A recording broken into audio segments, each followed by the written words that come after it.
Hello everyone, I'm Stippling and welcome to another episode of the 30-minute mock challenge.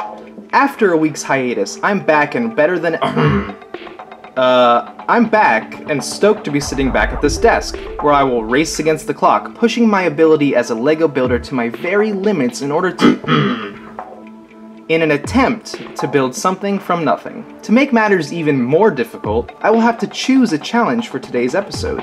Each challenge has been carefully submitted by fans and carefully selected in order to add an exhilarating twist to the task. What is it, Stipahlu? I'm trying to finish the introduction. I got you a present.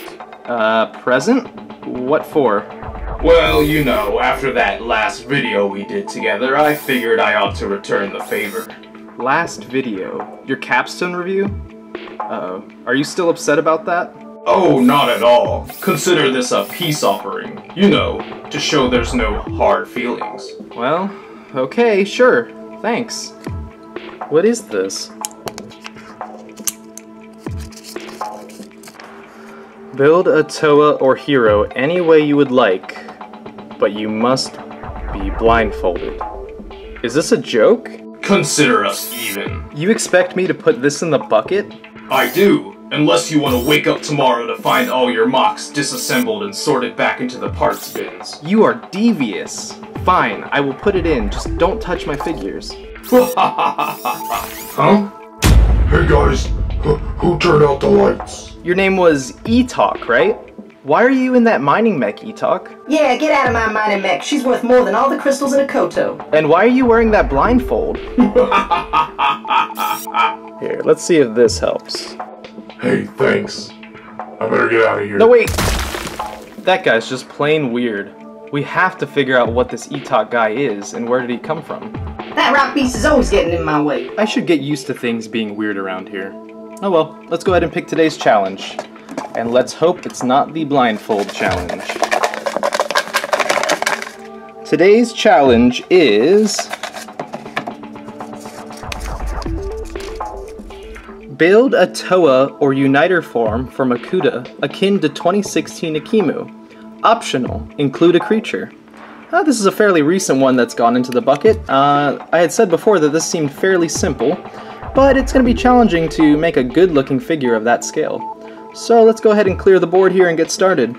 My guess is because building a 30-minute mock is challenging, and because it's been a little while since I've done so, I most likely won't have time to do the creature. I'm not going to rule it out just yet, but don't get your hopes up. I want to focus entirely on making the best Toa-sized Makuta that I can.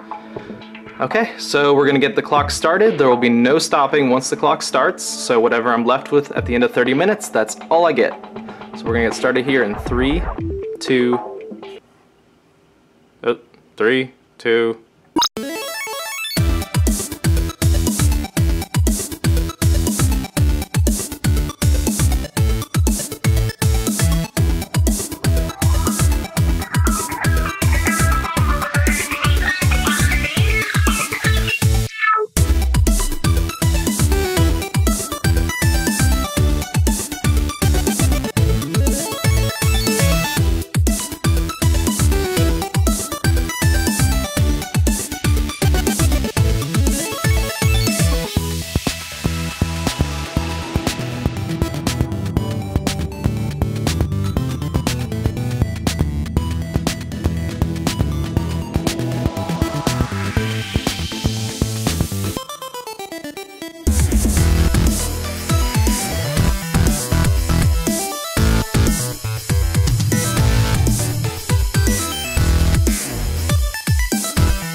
So that's it.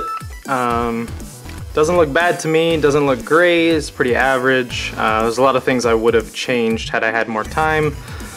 But as I was building, I had to kind of go, well, that's good enough. But we'll go ahead and see what it looks like in the studio. Storyline-wise, there's not all that much to say about Makuta. He's Makuta, the twisted, sadistic, evil brother of Ikimu. This particular iteration of Makuta would have been one who never built the Mask of Ultimate Power. He may or may not still have been evil. You can guess that he probably was due to his red brain stalk and kind of creepy, spiny looking build. But for better or worse, this guy still did not fully turn to the dark side. Now you can clearly tell I was kind of out of practice with doing 30-minute mocks because I clearly and obviously forgot to put something in. I totally missed this. Sorry about that. That cannot be attached. But anyways, I'm overall pretty content with this build. There's a couple things I wish I could have changed. I wish I had had more time for the weapon, as always.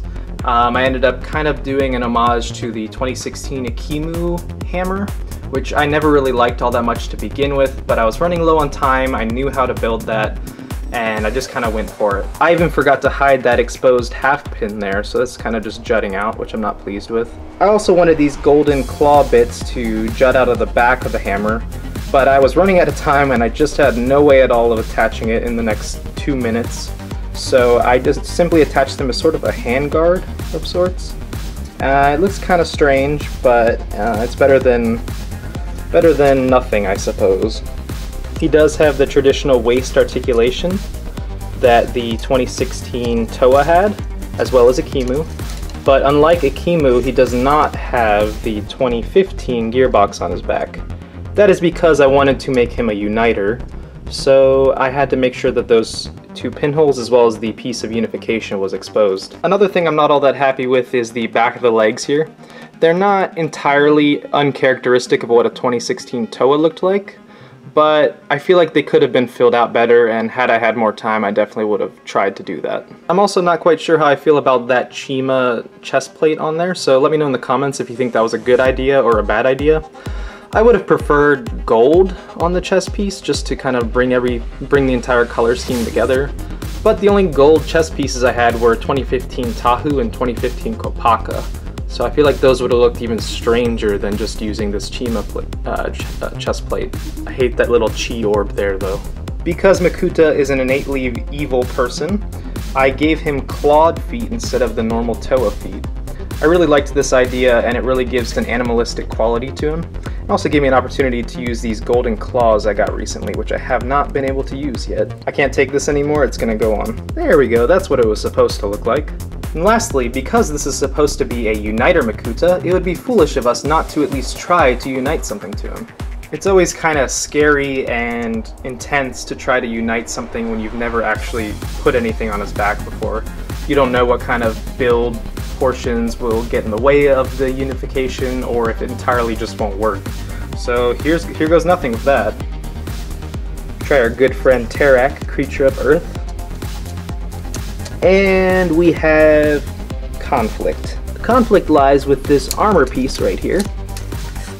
It is completely in the way. So let's go ahead and take that off for the sake of seeing the unification. We'll dock some points off if we were keeping track of points, but that clearly is a mistake. Well, that's pretty nifty. I like how that looks. I like how it really builds up his upper torso. It's the same color scheme as Onua 2016, but he looks very different. He looks more menacing and macho. He really has a threatening feel to him that really doesn't come out quite the same as Onua 2016. I really like how the claws on Terak's hands really flow into Makuta's pauldrons. I think that was a great and unintentional design. So here's a quick side comparison between 2016 Ikimu and my 30-minute mock custom Makuta uniter. Clearly Makuta is much taller, much bulkier, and much bigger than little Ikimu here. Perhaps his falcon will help him win the battle though. All I can say is get wrecked, Ikimu. So in conclusion, I'm pretty happy with how this 30-minute mock Makuta turned out. I wish I had remembered to attach this piece to his shin. I wish I had forgot to attach this piece to his back, and I wish maybe I had a better chest plate to attach to his upper body. The unification looks great, and he is a very menacing figure when standing next to Ikimu. Once again, I want to apologize for there being no 30-minute mock last week. I had some family commitments that took priority, and I was just unable to film at that time. To make that up to everyone, I'm going to go ahead and choose double the amount of fan challenges that I had expected to choose, so instead of 2, I'm going to go ahead and select 4. So that being said, we're going to go as quick as we can through these 4 selections. I appreciate all your contributions. Those who were not selected, you may have been chosen in an honorable mention at the end of this video. Our first challenge comes from viewer GK733, who challenged me to build a female mask maker. Now in the comments this received a lot of back and forth discussion about it, including my own silly contributions, but I feel as though that'll be a fun and interesting challenge. Our second challenge comes from someone by the name of Blake, who suggested that I build a mock with an absurdly massive weapon in comparison to his body. This will be interesting because it'll really force me to work on the gearing and the structure of the figure and make sure he can hold that weapon. The third selected challenge comes from Vincent Borelli, who said to make a Koto's Boogeyman, a truly terrifying mock that makes young protectors wake up in a cold biomechanical sweat, I added in that part, and could possibly rival a Toa. Make it as scary as you can. Now, this would have been really fun for Halloween, but I'm probably going to forget this by the time Halloween rolls around, so let's go ahead and put that in the bucket now, and maybe you won't show up until October, who knows. Our last fan-suggested challenge comes from Garrett Lee, who suggested me to make a mock that can separate into 2 identical figures, or be one larger symmetrical figure. That'll be really fun. It'll be really hard, though, to build something identical. My guess is I'll build something, put a piece of unification on it, and then just build it again and unite them together and see what it looks like. But that'll be fun and interesting and different. I briefly want to mention that if you see a challenge selected that's similar or exact to your challenge, I apologize that yours wasn't the one that was chosen. I would just be happy that the idea itself was selected, and hopefully next time you'll have another idea that your name will show up in the suggestions. Speaking of offering up suggestions, if you have a great idea for a challenge for the next 30-minute mock, please post your suggestion in the comments section below. Remember that the comments section below is the only place I will look when choosing next week's challenge. As always, I want to thank all of you for taking your time to watch this video. Please feel free to not only share your suggestions for future 30-minute mocks, but also to comment on this build. How did you like this Makuta? I appreciate each and every one of you for watching this video. It means a lot to me. And as always, thanks for watching.